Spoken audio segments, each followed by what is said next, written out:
ঘুমাবি মানে ঘুমাবি মানে উঠ। বেলা বাজে কটা, জমিদারের এখনো ঘুম ভাঙেনি।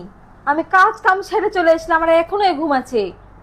ফ্যান তো সুখের জীবনই আগে ইয়ে করবো আমি। কি সুন্দর করে, রে বাপরে। উঠো। কি কম্বল টম্বল নিয়ে কি সুন্দর করে ফ্যান চালিয়ে ঘুমাচ্ছে।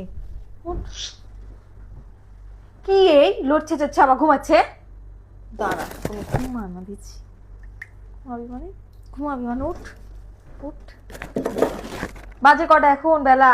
কখন থেকে দেখছি আমি তোমাকে? রান্না বান্না ছেড়ে চলে এসলাম, তোমার গোসল পানি নাই? শুক্রবার দিন। তো তুই কি কি মুখে পানি ঢালবি কিসের জন্য? তুই ভালো করে দেখতে পারবি না? তোমার নামাজ বলতে কি নাই? কি করে পানি ঢাললি মুখের ভিতরে? তুমি মারছো কেন? আজব তো, তুমি তো ঘুমাচ্ছিলে। তুই মুখে পানি ঢাললি কি করে? এখানে শুয়ে আছি, তুই ভালো করে দেখতে পারতি না? ভালো করে মেলা আমি ডেকেছি, তুমি উঠোনি।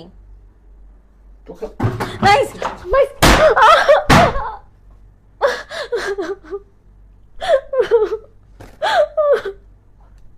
ভালো করে দেখতে পারতি না? যে নাই উঠো। কি ভালো কি মন্দ? তোকে আমি ডাকছি না নাকি? মুখে পানি ঢেলে দিয়েছিস। উঠবি না তো ভালোভাবে ডাকলে? শুক্রবার দিন নামাজ বন্ধ কি পড়বি না? 12টা বাজে। কটা বাজে? তুই জানিস কটা বাজে?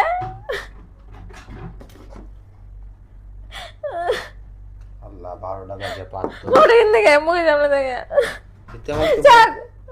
তুই আমাকে ভালো করে বলতে পারতিস 12টা বাজে উঠো। তুই পানি ঢেলে দিয়েছিস, একটা কানে মানে পানি ঢুকে কি অবস্থা।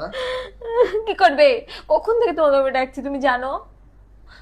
বাজে কটা বেলা, কাজ কাম ছেড়ে চলে আসলাম, তোমার গোসল পানি নাই, নামাজ নাই। ঠিক আছে, তুই তো আমাকে ভালো করে বলতে পারতি। নাইস, ঘুম থেকে উঠো, 12টা বেজে গেছে। কোন বাড়ির ছেলে বেলা 12টা পর্যন্ত ঘুমিয়ে থাকে গো? রাত ধরুন ফোন টিপবা, টিভি দেখবা, আর বেলা করে উঠবা? এটা কিরকম নিয়ম? আচ্ছা সরি সরি, ভুলে গেছে, মাফ করে দাও, সরি। উঠাস, ভুলে গেছে, সরি।